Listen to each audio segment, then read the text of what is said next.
mother dreamed the child she carried would be so beautiful. She floated on a bed of her own tears and never caught her feet on the rocks below.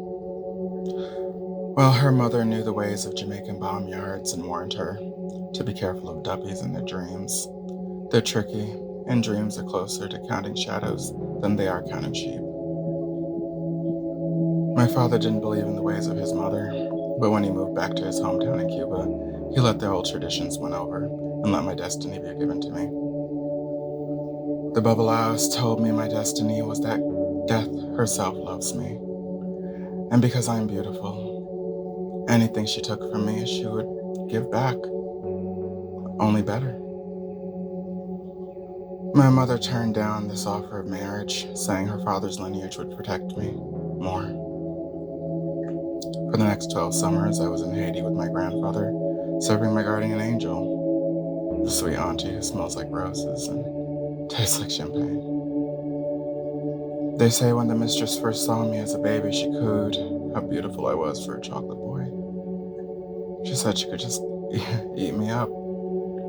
And then she told them that I was so beautiful I moved her to tears, and for the rest of my life she would carry me, because she'd be the only woman in my life. I guess that broke my mom.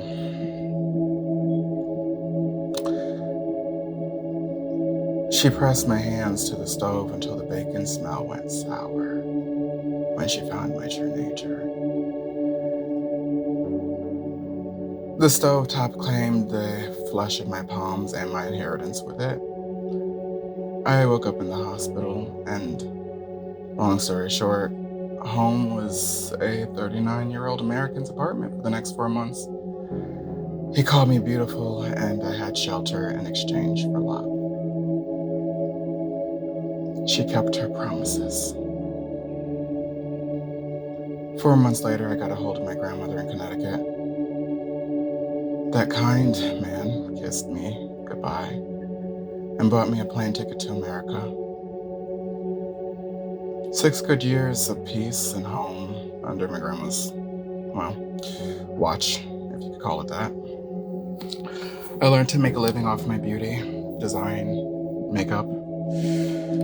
But she was known for reading people up, and the neighborhood gave me enough space because of it. They didn't like me, but they tolerated me because they were afraid of her. She taught me how to be free, how to leave my worries with the music, and how to find answers in a little bit of ganja tea. The dead don't lie, she said. They play tricks, but they never lie.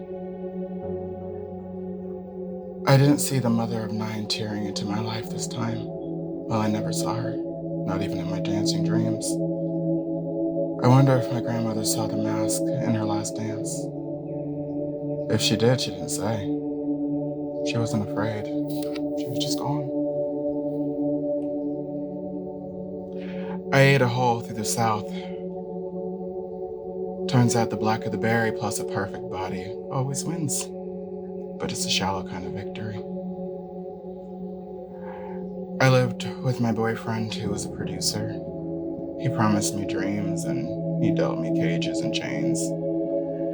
I got passed around like when I was a kid with my dad. I was aging.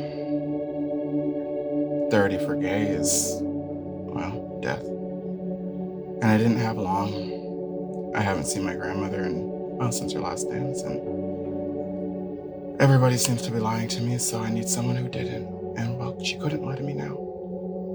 So I turned off the lights, I turned down the music, I sipped the tea, and I accepted the change. I left my troubles in Atlanta. When the flight attendant asked me if I wanted anything, I told her simply, a single glass of pink champagne.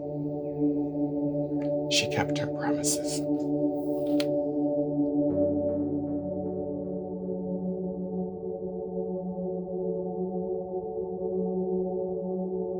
Coming here to this country, being in this Black experience, but also having this kind of layer of being from the Caribbean, there's a completely different experience that we have. What is Black? Ooh, girl, what is race?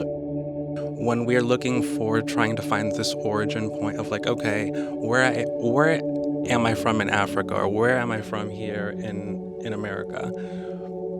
How close can we really truly get to connectivity just by going to Africa or just by going to said reservation? One of the issues that I had was not wanting to connect with something specific without having the knowledge.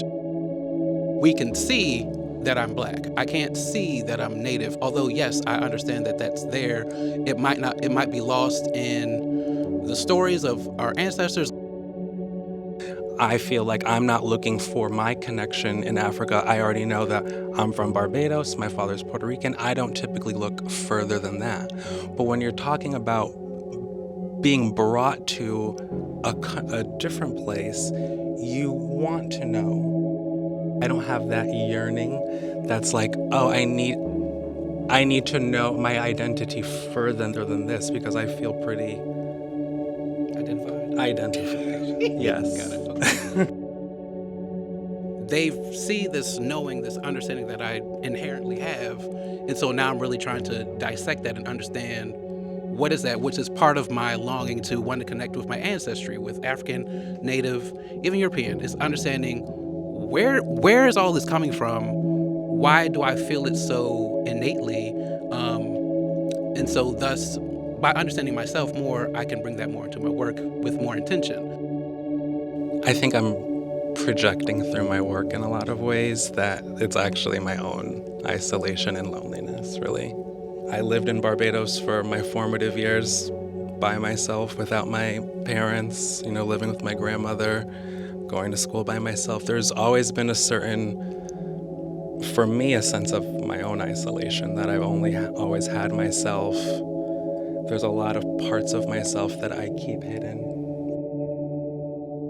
I think it's quite interesting that you happen to pair us together, because listening to how you talk about your work and how you connect to your work, you talk about softness and quietness and kind of isolation. Baby, I am out here, take it, give it, want it. Like I'm not trying to hide anything about myself.